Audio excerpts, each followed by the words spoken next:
What's up? It's Caleb. Back again, CG Motorsports. Last video was the gas tank removal and install. This video is going to be radiator. Replacing the factory radiator with a all aluminum dual core. And I already got it in. I'm going to be putting up the right after I'm done explaining everything, you're going to see a time lapse of the factory radiator being removed and then the aftermarket one being put in. So I'm just going to explain a little bit here now of what I did. Alright, so here's the aftermarket radiator. Let's see if I can get some light on here. So it's pretty easy.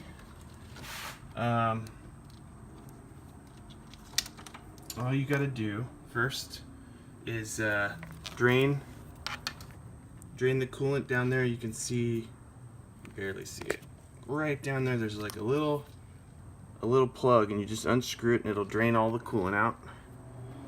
And then remove this hose clamp, and remove that hose clamp. Okay.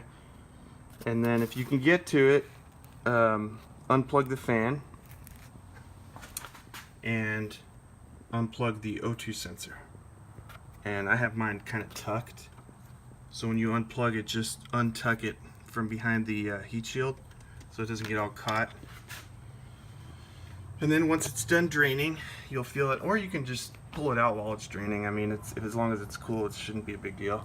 Then you take the 12 millimeter off here, and these are just the hold down brackets. Once you got that off and the hose is off, you just pull the hose off here, pull the hose off there, take the whole thing out, take this hose off obviously, and that's it. It's easy.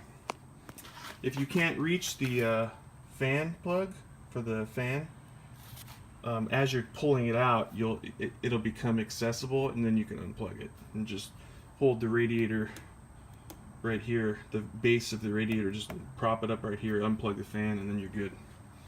And the fan, the factory fan bolts up to the aftermarket radiator. So this radiator is on eBay for like $100. Factory radiator is like $45-50, but it's plastic, and mine had cracked, and I don't want that to happen again. Plus, you gotta admit, it looks pretty cool. Kind of matches everything, because I got a lot of polished aluminum parts, polished manifold, polished strut bar, polished valve cover. So that's about it. So, alright, you're gonna see now the time lapse.